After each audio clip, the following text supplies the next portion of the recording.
Salut à toutes et à tous, c'est Paul sur le Grand Méchant Loup et je suis très heureux de vous retrouver aujourd'hui pour faire l'avant-match des premières du classement du tournoi Destination 2026. Je parle bien évidemment de l'équipe de France qui fera un déplacement du côté du Arms Park samedi à 16h35 pour jouer face au Pays de Galles.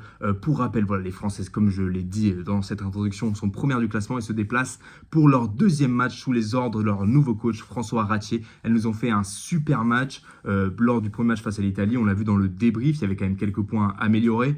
Des changements aussi, il y a eu des changements dans la composition parce qu'il y a eu des blessures et aussi, j'imagine, des petits bouleversements à l'entraînement, mais pas de gros changements majeurs. On verra ça rapidement dans le premier point de cette vidéo. Mais avant toute chose, n'hésitez pas à vous abonner, ça m'aide beaucoup pour développer la chaîne et le projet. N'hésitez pas à liker la vidéo, ça m'aide pour le référencement. Et n'hésitez pas surtout à commenter vos analyses et surtout vos pronostics. Comme ça, on pourra voir un peu qui sont les meilleurs. Et du coup, on va procéder comme d'habitude à un plan point par point. Et cette fois, il y aura deux parties. Donc, un plan sur une dynamique à conserver et des adaptations à apporter.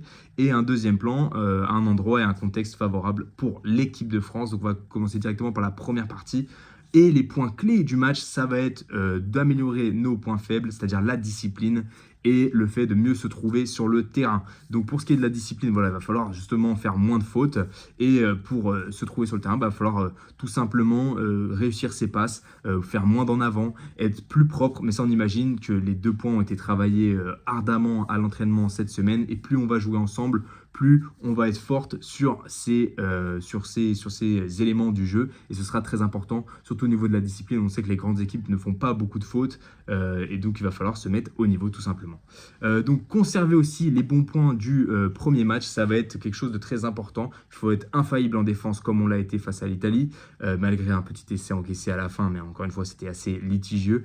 Et très puissante devant, avec une bonne maîtrise des fondamentaux. Si on arrive à conserver ça jusqu'au bout du tournoi et même jusqu'au bout, j'ai envie de dire, de toutes les compétitions qu'on va disputer, ça va être quelque chose qui va nous faciliter la vie. Donc voilà, on espère en tout cas que les différentes blessures n'ont pas trop impacté la vie du groupe et que les entraînements ont pu aller dans le bon sens pour améliorer les points qu'on a cités.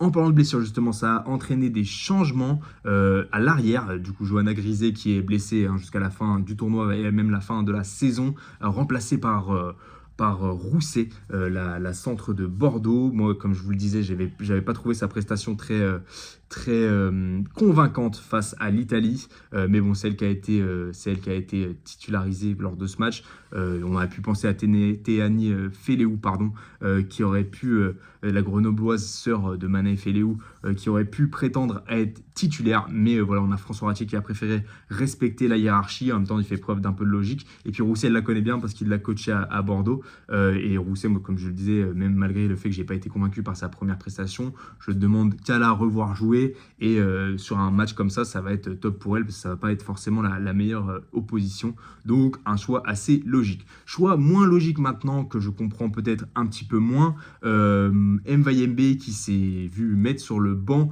et Brosso, du coup, préféré, la joueuse de Romagna, qui s'est vu préférée en tant que titulaire.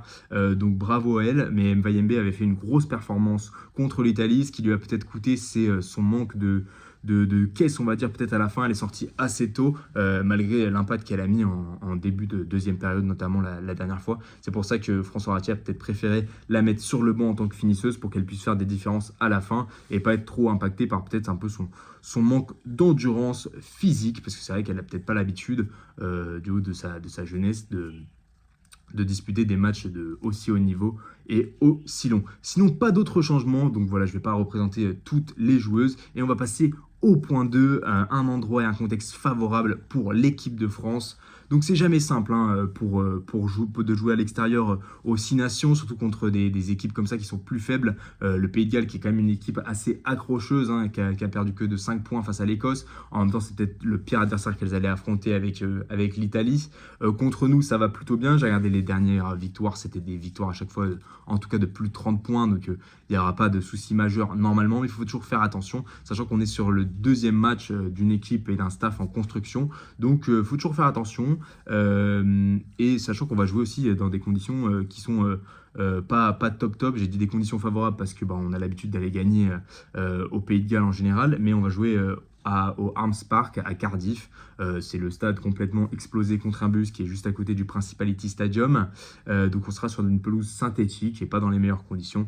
Mais bon, c'est pas une excuse, sachant vu le niveau de la rencontre. L'arbitre du jour sera Maggie Coger-Orr, une néo-zélandaise. J'avoue que je la connais pas très bien, j'ai pas de souvenirs de match avec elle, je sais même pas si j'en ai déjà vu. Donc à voir la performance, on verra ça dans le débrief. Donc en attendant, voilà, moi je vous laisse commenter si vous avez des analyses complémentaires et surtout vos pronostics. Et je vous souhaite un bon match et on se retrouve pour le débrief.